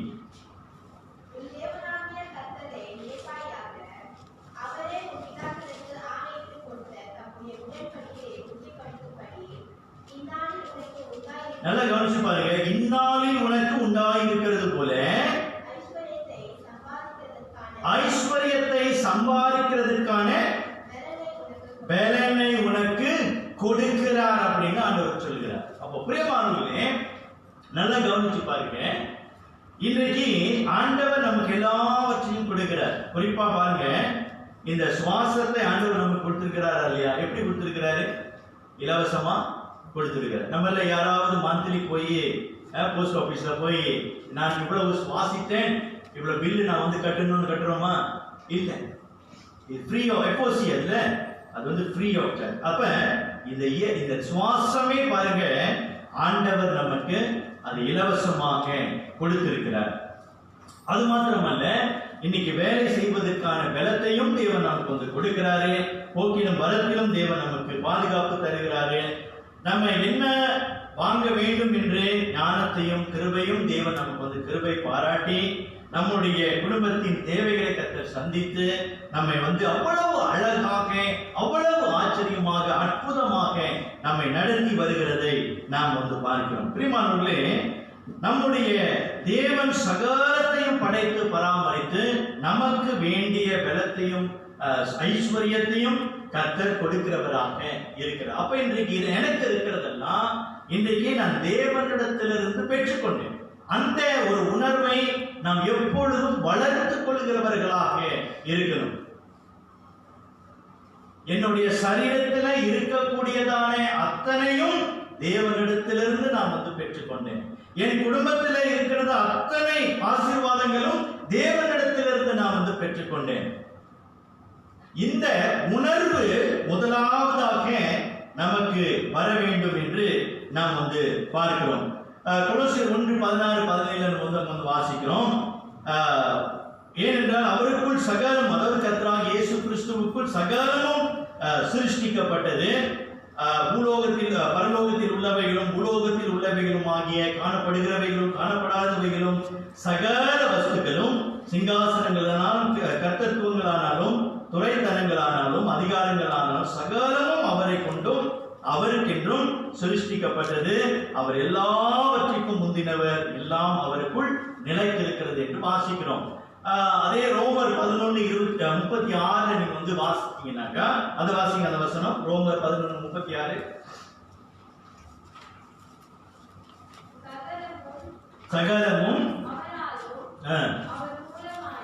சகலமும் அவராலும் அவர் மூலமாயும் அவருக்காகவும் இருக்கிறது. சரிங்களா? நல்லா கவனிச்சு பாருங்க. அந்த வசனத்துல சகலமும் அவராலும் அப்படின்னு சொல்லக்கூடாது. அதாவது சகலமும் அவரால் தான் உண்டாக்கப்பட்டது, இருக்கிறதெல்லாம் அவரால் உண்டானது. அப்புறம் அவர் மூலமாயும் அப்படின்னு சொல்லும் பொழுது இன்றைக்கு நாம் பெற்றுக்கொண்ட அத்தனை ஆசீர்வாதங்களும் அவர் மூலமாக வந்தது. அடுத்தது என்ன பார்க்கிறோம்? அவருக்காகவும் அப்படின்னு சொல்லப்படுகிறது. அப்படி என்றால் இந்த நன்றி உள்ள இதயம் கொண்டவன் அந்த அவருக்காக அப்படின்னு சொல்லும் பொழுது அங்க ஆக்ஷன் வருகிறத நம்ம வந்து செயல்பாடு வருகிறத நம்ம வந்து பார்க்கிறோம். கடவுளுக்கு அவன் செய்ய வேண்டிய கடமை அங்க வந்து இருக்கிறத நம்ம வந்து பார்க்கிறோம். அதுதான் இரண்டாவதாக நாம் வந்து பார்க்கிறோம். பிரியமானவர்களே, சென்ட் இக்னேஷியஸ் என்பவர், அதாவது இந்த கிறிஸ்தவத்தை உருவாக்கின மனிதர்களிலே ஒருவர் இக்னேஷியஸ், செயின்ட் இக்னேஷியஸ் என்று அவர் வந்து இப்படியாக சொல்றார். அதாவது இந்த நன்றியுள்ள இதயத்தை குறித்து அவர் வந்து சொல்றாரு. நான் ஆங்கிலத்தில் வாசித்து உங்களுக்கு தமிழ்ல சொல்றேன். God our Lord would have us look to the giver and love him more than his gift, keeping him always before our eyes, in our hearts and in our thoughts.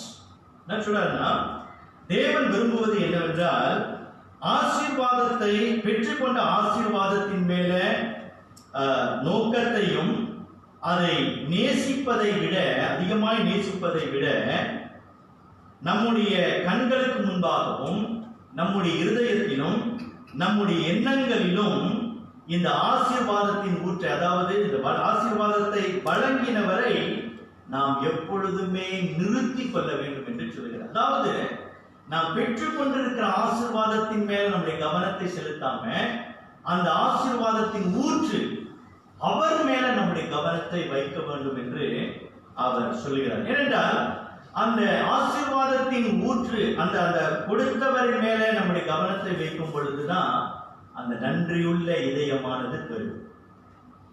ஆசீர்வாதத்தின் மேலேயே நம்ம வந்து கண்ணு கவனம் வைத்துக் கொண்டிருந்தால் என்ன ஆகும் அப்படின்னாக்கா, எனக்கு 10 இது போதாது, இன்னும் வேணும், இதுதான் நம்முடைய கவனம் வந்து போகும். ஆனா அந்த கொடுத்தவர் மேல நம்முடைய கவனம் வைக்கும் பொழுது அவர் எனக்கு இன்னும் கொடுக்க வல்லவராக இருக்கிறாரு, இன்னும் மேலானவைகளை எனக்கு வந்து கொடுப்பாரு அப்படின்ற அந்த கவனத்துல நாம் வந்து இருப்போம். ஆகையினால முதலாவது எப்படி தாவீது தன்னுடைய அந்த ஆசீர்வாதத்தின் ஊற்றை அவர் வந்து ஆழமாக உணர்ந்திருக்கிறாரோ, இன்றைக்கு நீங்களும் நானும் நாம் நம்பி இருக்கிற கர்த்தராகிய இயேசு கிறிஸ்து அவர் எப்படிப்பட்டவர் என்பதை ஆழமாக அறிந்திருக்க வேண்டும். அறிந்திருக்கும் பொழுதுதான் நம்முடைய அந்த நன்றி உள்ள இதயமானது பெருகும். இரண்டாவது நம்ம பார்க்கணும், நம்ம செய்ய வேண்டிய அந்த கடமை, அதாவது நன்றி உள்ள இதயம் என்ன செய்யும் பாருங்க, பெற்ற கிருபைக்காக தேவனை ஸ்தோத்தரிக்கும். A grateful heart will always thank God for the grace received. இந்த தாவீதை நம்ம பார்க்கும்போது 14ஆம் வசனத்தை கவனிச்சு பாருங்க. இப்படி மனப்பூர்வமாய் கொடுக்கவும் திராணி உண்டாவதற்கு நான் எம்மாத்திரம், என் ஜனங்கள் எம்மாத்திரம், எல்லாம் உம்மால் உண்டானது, உமது கரத்திலே வாங்கி உமக்கு கொடுத்தோம். உமக்கு முன்பாக நாங்கள் எங்களுடைய பிதாக்கள் எல்லாரை போலவும் பரதேசிகளுமாய் இருக்கிறோம். பூமியின் மேல் எங்கள் நாட்கள் ஒரு நிழலை போல இருக்கிறது, நிலைத்திருப்போம் இன்னும் நம்பிக்கை இல்லை. அப்போ தேவனை அவர் மகிமைப்படுத்திட்டு தேவன் எப்படிப்பட்டவர் என்பதை அவர் உணர்ந்துட்டு அடுத்ததாக என்ன செய்தார் பாருங்க, இங்க நானும் என் ஜனமும் யார் என்பதை அவர் உணர்கிறார். முதலாவது தன்னுடைய தேவன் யார் என்பதை அவர் உணர்கிறாரு. இரண்டாவது அந்த நன்றியுள்ள இதயமானது என்ன செய்கிறது என்றால், நான் யாரு, என் ஜனம் யாரு அப்படின்றத அவர் உணர்கிறார். அப்போ இந்த ஜனங்களை நம்ம பார்க்கும்போது, இஸ்ரவேல் ஜனங்களை நம்ம பார்க்கும்போது அவங்களுக்கு நிறைய பட்ட பேர் கொடுக்கப்பட்டது. யாரு கொடுத்தா? ஆண்டவர் கொடுத்தார். என்ன பட்ட பேர் கொடுத்தாரு? இவர்கள் வணங்கா கருத்துள்ளவர்கள், முரட்டாட்டம் உள்ளவர்கள், கீழ்ப்படியாதவர்கள், முறுமுறுக்கிறவர்கள், அடங்காதவர்கள் என்று ஆண்டவர் இவர்களுக்கு பட்ட பேர் கொடுத்தார். யார் இவர்கள்? தாம் சொந்த தெரிந்து கொண்ட, சொந்த தனக்கென்று தெரிந்து கொண்ட அந்த ஜனங்களை பார்த்து சொன்ன ஆண்டவர். அப்ப இவர்கள் இந்த ஜனங்கள் பாருங்க, அந்த தாவீதை உணரும் பொழுது தேவனுடைய பார்வையில நாங்க ஒன்றும் இல்லை. அப்ப எப்படி அவர் தங்களை அடையாளம் காட்டி கொள்றாருன்னா, அறதேசிகளும் பரதேசிகளும் அப்படின்னு சொல்றாரு. இது நமக்கு கஷ்டமா இருக்கும் ஏற்றுக்கொள்ள. இல்ல நான் போய் யாருக்கையாவது போய் நான் பரதேசி அப்படின்னு சொன்னா எப்படி இருக்கும்? இல்ல அது ரொம்ப ரொம்ப கஷ்டமா இருக்கும். ஆனா தாவீது பாருங்க, நாங்கள் அறதேசிகளும் பரதேசிகளுமா இருக்கிறோம். We are strangers before thee and sojourners அப்படின்னு சொல்லப்படுகிறது. இந்த அறதேசி பரதேசிகள் அப்படின்னு சொல்லும் பொழுது முக்கியமா நம்ம என்ன கவனிக்கணும்னா, இந்த நோமேட் அப்படின்னு சொல்ற நோமேடியன் இவங்க பார்க்கணும். இந்த நோமேட்ஸ் என்னன்னா, இவங்க ஒரு ஒரு இடத்துக்கு போனாங்கன்னா அவங்க அந்த இடத்துல சொந்தம் கொண்டாட முடியாது. அந்த இடத்துல அவங்க ஜீவனம் பண்ண, அந்த ஜீவனம் பண்ணுவதற்கு என்னென்ன தேவைகள் இருக்கிறோ அது மாத்திரம் அவங்க பெற்றுக்கொண்டு அவங்க அடுத்த இடத்துக்கு அவங்க போக வேண்டியதான். நிரந்தரமா அவங்க அங்க இருக்க முடியாது. அதே சமயத்தில் நம்ம என்ன பார்க்கறோம்னா, அவங்க எதையுமே சம்பாதித்துக் கொள்ள முடியாது. இந்த அறதேசிகள் பரதேசிகள் என்று அவங்க எதையுமே சம்பாதித்துக் கொள்ள முடியாது. என்ன என்றால் அவங்க சம்பாதித்துக் கொள்வதற்கான கேரக்டரிஸ்டிக் பண்புகள் அவர்களுடையது அல்ல. அவங்க ஒரு இடத்துல ஒரு லோன் மாதிரி தான். அந்த இடத்துல கொஞ்ச நாள் தங்கி அப்புறம் போறவங்க. அது ரெண்டாவது நம்ம பார்க்கணும். ஒன்னாவது என்னன்னா, அவங்க எதுவுமே அவங்க சொந்தம் கொண்டாட முடியாது. ரெண்டாவது எதுவுமே அவங்க சம்பாதிக்க முடியாது. மூன்றாவது என்னன்னா, அந்த இடத்துக்கு அவங்க போனாங்கன்னா அவங்க ஜீவனம் பண்ணுவதற்கு அந்த அந்த தேசம் அல்லது இடத்தில் உள்ள அந்த ஓனர் அவங்களுடைய பார்வையிலிருந்து அவங்களுக்கு தயை கிடைக்கணும். கிருபை பாராட்டினாதான் அவங்க அங்க ஜீவனம் பண்ண முடியும், அவங்க உயிர் வாழ முடியும். இல்ல இந்த ஏதோமியர்கள் இஸ்ரவேலர்களை துரத்தினது போல, இல்ல இந்த இடத்துல உங்களுக்கு இடம் இல்லை நீங்க கிளம்புங்க அப்படின்னு சொல்லிட்டாக்கா முடிஞ்சது. அவங்கதான் அந்த இடத்துல அவங்க ஜீவனம் பண்ண முடியாது. அப்ப என்னன்னா, அந்த தேசத்தாருடைய இரக்கத்திலே தான் இவங்க ஜீவனம் பண்றாங்க. அப்ப இதெல்லாம் நம்ம கவனிக்கும் பொழுது தாவீது ரொம்ப ஆழமாக உணர்கிறார்.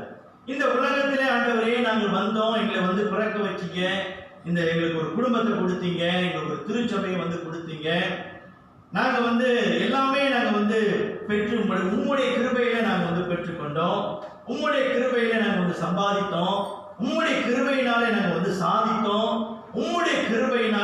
ஜீவனம் பண்ணுகிறோம் அப்படின்னு தாவீது ரொம்ப உணர்றாரு. அதான் அவர் வந்து சொல்றாரு வசனம் 15ல உமக்கு முன்பாக நாங்கள் எங்களுடைய பிதாக்கள் எல்லாரையும் போலும் மரதேசிகளும் பரதேசிகளுமா இருக்கிறோம். பூமியின் மேல் எங்க நாட்கள் ஒரு நிழலை போல இருக்கிறது, நிலைத்திருப்போம் என்னும் நம்பிக்கை இல்லை. அதான் மனுஷனுடைய வாழ்க்கை. நாளைக்கு நீ வந்து இன்னும் உயிரோடு இருப்ப அப்படின்ற ஒரு நம்பிக்கையே இல்லாதவன் நீ. அப்ப உனக்கு என்ன, இது வந்து எனக்கு சொந்தம், இது என்னுடையது அப்படின்னு சொல்லிக்கொள்ள உனக்கு ஒண்ணுமே இல்லை.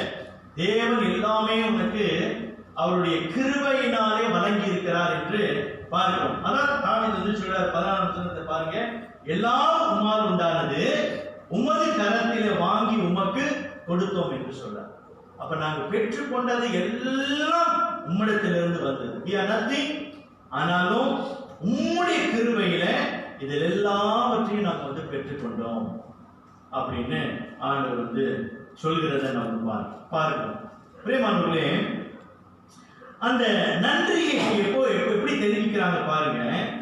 நாங்க அரதேசி பரதேசிகளா இருக்கிற இவங்க அவங்க என்ன செய்யறாங்க, உமது கரத்தில வாங்கி உமக்கு கொடுத்தோம் என்று சொல்றாங்க. எப்படி கொடுத்தாங்கன்னா, நல்லா கவனிச்சு பாருங்க, எப்படி கொடுத்தாங்க அப்படின்னாக்கா அந்த வசனம் 9ல பாருங்க, இப்படி மனப்பூர்வமாய் கொடுக்கிறதுக்காக ஜனங்கள் சந்தோஷப்பட்டார்கள், உத்தம இருதயத்தோடு உற்சாகமாய் கர்த்தருக்கு கொடுத்தார்கள், தாவீது ராஜாவும் மிகவும் சந்தோஷப்பட்டார். நல்லா கவனிச்சு பாருங்க, அங்க என்ன சொல்கிறது, மனப்பூர்வமாய் அவர்கள் கொடுத்தார்கள், ஜனங்கள் சந்தோஷப்பட்டாங்க, உத்தம இருதயத்தோடு உற்சாகமாய் கர்த்தருக்கு கொடுத்தார்கள். அப்ப இந்த உற்சாகம், இந்த சந்தோஷம் பாருங்க, கொடுக்கிறதுல ஒரு சந்தோஷம், ஒரு உற்சாகம், அது எங்க இருந்து வருகிறதுனா இந்த தேவன் அவர்களுக்கு அருளிய அந்த கிருபையை அவர்கள் அதிகமாக உணர்கிறார். இந்த தேவனுடைய கிருபை இல்லைன்னா நாங்க ஒண்ணும் இல்லை, எங்களுக்கு எந்த ஒரு ஆசீர்வாதமும் இல்லை. அதுதான் இந்த தாவீதும் தம்முடைய ஜனங்களும் அவர் வந்து அதிகமாக உணர்கிறார்.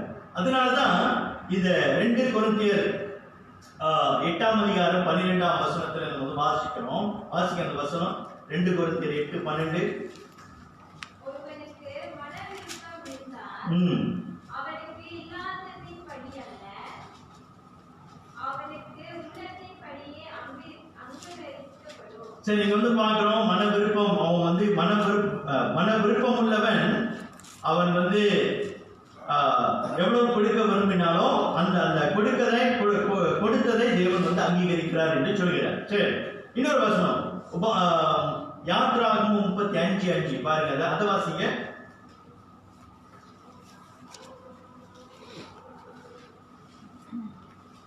யாத்ராகமம் 35:5. உங்களுக்கு உண்டானதிலே கர்த்தருக்கு ஒரு காணிக்கையை கொண்டு வந்து செலுத்துங்கள்.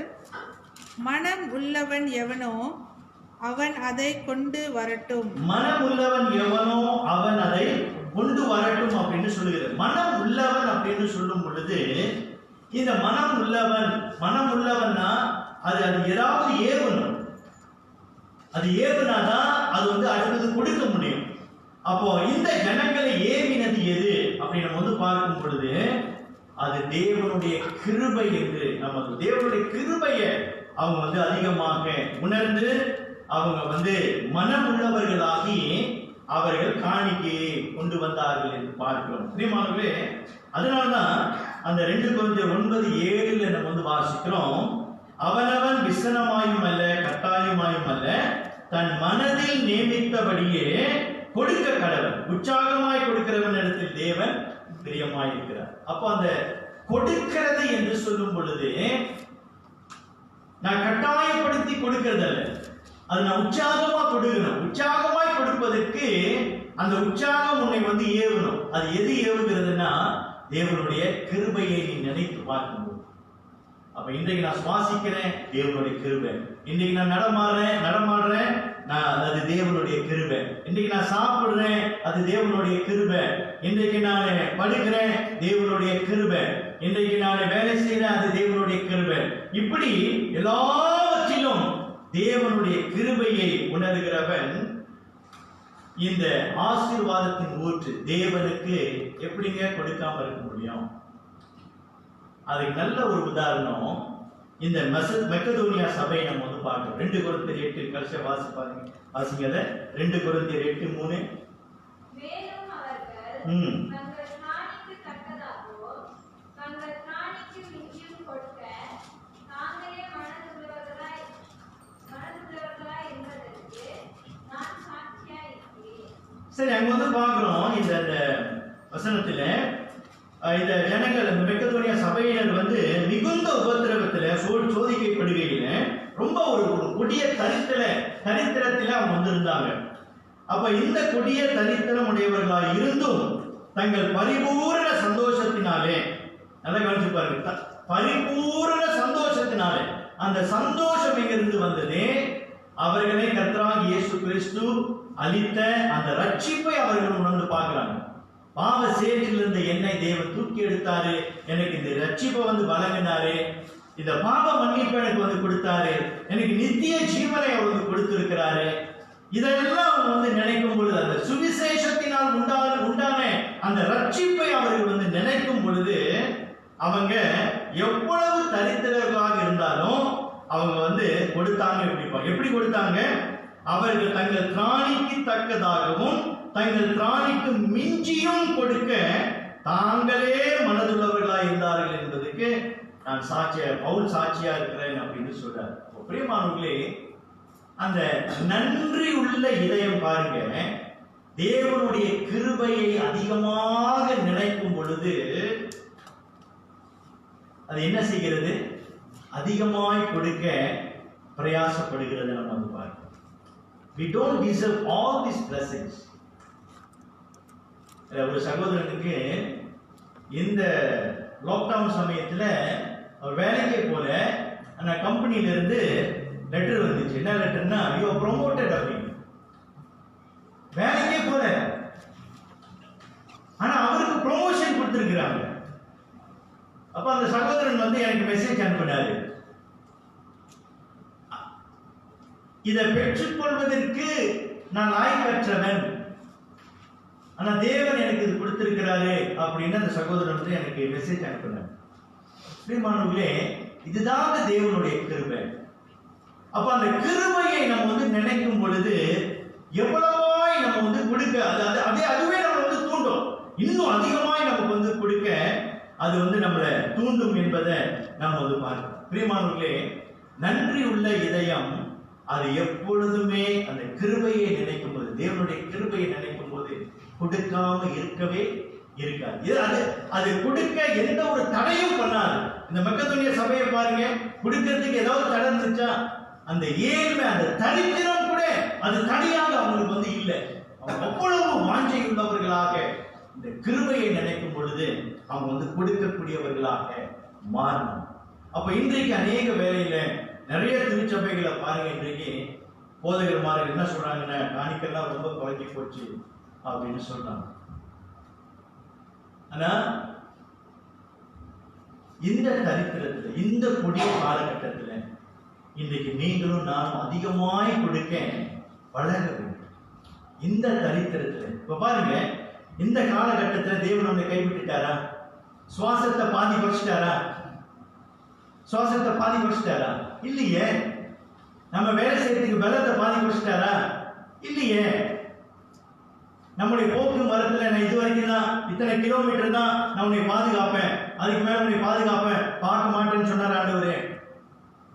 இல்லையே. நமக்கு ஐயர்ந்த நித்திரை கொடுக்கிறாரா? இல்லையா? இந்த பாதி குறைச்சிட்டாரா? கொடுக்கிறாரு. அப்போ தேவன் பாருங்க இவ்வளவு இரக்கம் நமக்கு வந்து காட்டுறாரு. எப்போ? இந்த கஷ்டமான காலகட்டத்திலே ஆண்டவர் இவ்வளவு இரக்கம் நமக்கு வந்து காட்டி, இவ்வளவு கிருபையை நமக்கு வந்து காட்டி, அவருக்கு நம்ம எப்படிங்க கொடுக்காம இருக்கிறது? நம்முடைய வறுமையில், நம்முடைய தரித்திரத்திலே அந்த கொடுக்கிறவர்களாக நம்ம வந்து மாற வேண்டும் என்று தேவன் எதிர்பார்க்கிறார். அப்ப அந்த நன்றி உள்ள இதயமானது எப்பொழுதும் கொடுக்கக்கூடியதாக இருக்கிறது. பிரியமானவர்களே, உலக 2ஆம் போர் சமயத்துல நம்ம வந்து பார்க்கிறோம். 2ஆம் உலக போர், World War II, இந்த கதையை நான் சொல்லி முடிக்கிறேன். 2 குடும்பத்தார் வந்து ஆலயத்துக்கு வந்தாங்க. தம்பதியர்ல அவங்க வந்து வந்தாங்க, ஒரு ஸ்பெஷல் காணிக்கை கொடுக்க வந்தாங்க. அப்ப அந்த முதல் தம்பதியர் வந்து அவங்க வந்து சொன்னாங்க, Pastor, as you know, our son was killed in the war. We would like to give $200 as a memorial gift. அதாவது எங்களுடைய மகன் வந்து போர்க்காலத்துல இறந்துட்டான். அந்த ஞாபகார்த்த காணிக்கையாக நாங்க வந்து $200 கொடுக்கிறோம் அப்படின்னு சொல்லி அந்த முதல் தம்பதியர், யாரு பிள்ளை இறந்துட்டாங்க, பிள்ளையை இழந்து போனவங்க, அவங்க வந்து $200 வந்து காணிக்கையா கொடுத்தாங்க. அப்புறம் இன்னொரு தம்பதியர் வந்தாங்க. இன்னொரு தம்பதியர் வந்து அவங்க வந்து சொன்னாங்க, Pastor, we are going to give $200.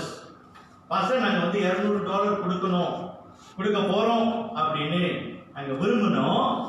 But our son came home. ஆனா எங்களுடைய மகன் திரும்ப வந்தான். We will give $500. நாங்க $500 கொடுக்கிறோம் அப்படின்னு இந்த இரண்டாவது தம்பதியர் வந்து சொன்னாங்க. இல்ல பாயிண்ட் என்ன, நல்லா கவனிச்சு பாருங்க. ஒரு தம்பதியர் மகனை எழுந்துட்டாங்க, இன்னொரு தம்பதியர் தன்னுடைய மகனை பெற்றுக் கொண்டாங்க. ரெண்டு தம்பதியரும் பாருங்க, அந்த ரெண்டு சூழ்நிலையிலும் அவங்க நன்றியுள்ள இதயத்தோடு கர்த்தருக்கு கொடுக்கிறத நம்ம வந்து பார்க்கணும். அந்த கிருபையை அவங்க வந்து நினைத்து பார்க்கிறாங்க.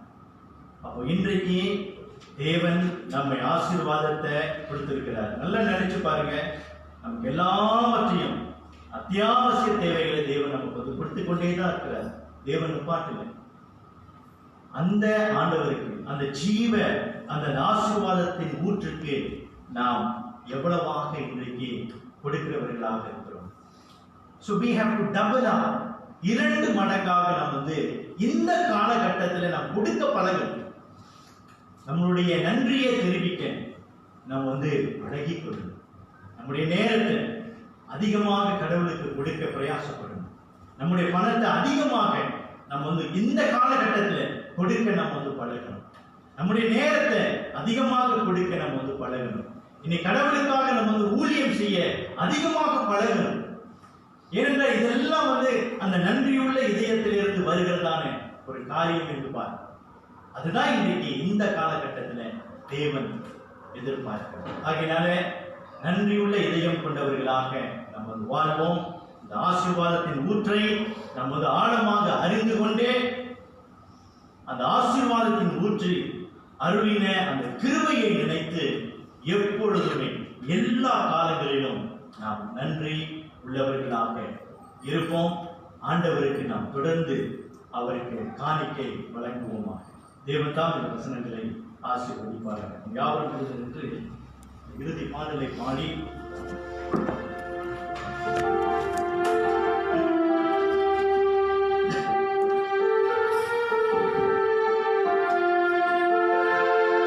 நன்றி என்று சொல்லுகிறோம். நாதா நாவாரே துதிக்கிறோம். நாதா நன்றி என்று சொல்லுகிறோம். நாவாரே துதிக்கிறோம். நாதா நன்றி நாதா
மாலை வேளையிலே கர்த்தருடைய வார்த்தையை நாம் கேட்கிறோம்.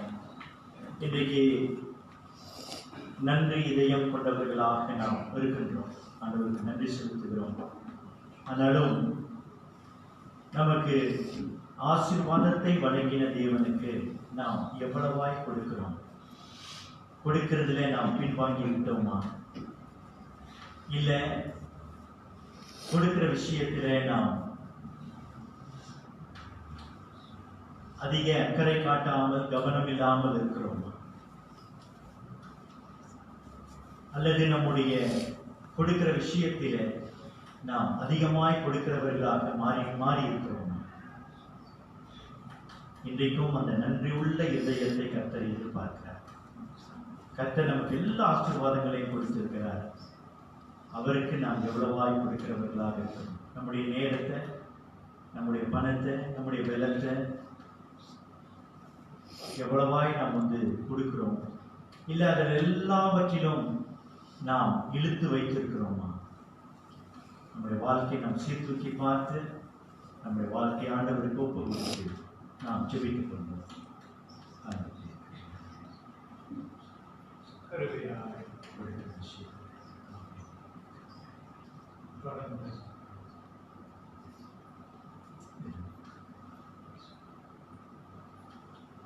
நாம் யாவரும் ஆசீர்வாதத்தை பெற்றுக் கொள்வோம். நம்முடைய கர்த்தராகிய இயேசு கிறிஸ்துவின் கிருபையும் தேவனுடைய அன்பும் பரிசுத்த ஆவியானவருடைய அன்புடைய ஐக்கியமும் உங்கள் அனைவரோடும் கூட இன்றும் இனி என்றும் இருப்பதாக.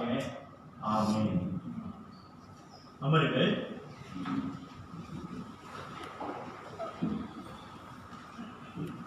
ஆண்டவருக்கு அதிகமாக நன்றி செலுத்துகிறேன். மீண்டுமாக பழைய நிலைக்கு நாம் வந்திருக்கிறோம். இன்றைக்கு இந்த நாட்களில ஒரு சபையாக உங்கள் எல்லாரையும் ஒரே ஆராதனையில காணும்படியாக தேவன் கொடுத்த இந்த அருமையான வாய்ப்புக்காக நான் நன்றி செலுத்துகிறேன். சரி, பிள்ளைகளை கூட்டிட்டு வந்தவங்க தயவு செய்து நீங்க முடிந்த வெளியாகும் போது உங்க பிள்ளைகளை கூட்டிட்டு போங்க. ஸோ பிள்ளைகளை விடாதீங்க. நீங்க வெளியாகும் பொழுது உங்க பிள்ளைகளை கூட்டிட்டு நீங்க வெளியே போயிருங்க. சரிங்களா? பிள்ளைகள் நீங்க இந்த இடத்துல நடமாட வேணாம். சரி, அது ஒராவது காரியம். இரண்டாவது, வருகின்ற புதன்கிழமை நமக்கு பைபிள் ஸ்டடி இருக்காது. ஏன்? பப்ளிக் ஹாலிடே, சத்து மலேசியா டே. ஸோ அதனால நமக்கு பைபிள் ஸ்டடி இருக்காது. நாட்டுப்பற்று மேற்கொண்டவர்களாக நம்ம அந்த நாட்களில நம்ம இருப்போம். அதோடு கூட அதுக்கு அடுத்த வாரம் நமக்கு வழக்கம் போல வேத பாடம் நடக்கும். நீங்க தொடர்ந்து ப்ரே பண்ணுங்க. காரியங்களை கர்த்தர் வாய்க்க பண்ணி தொடர்ந்து நடத்தணும். குறிப்பா எனக்காக ப்ரே பண்ணுங்க. நேற்றைய தினத்துல புக்கேடிங்கால இரவு 8 மணிக்கு ஆராதனை நடந்தது.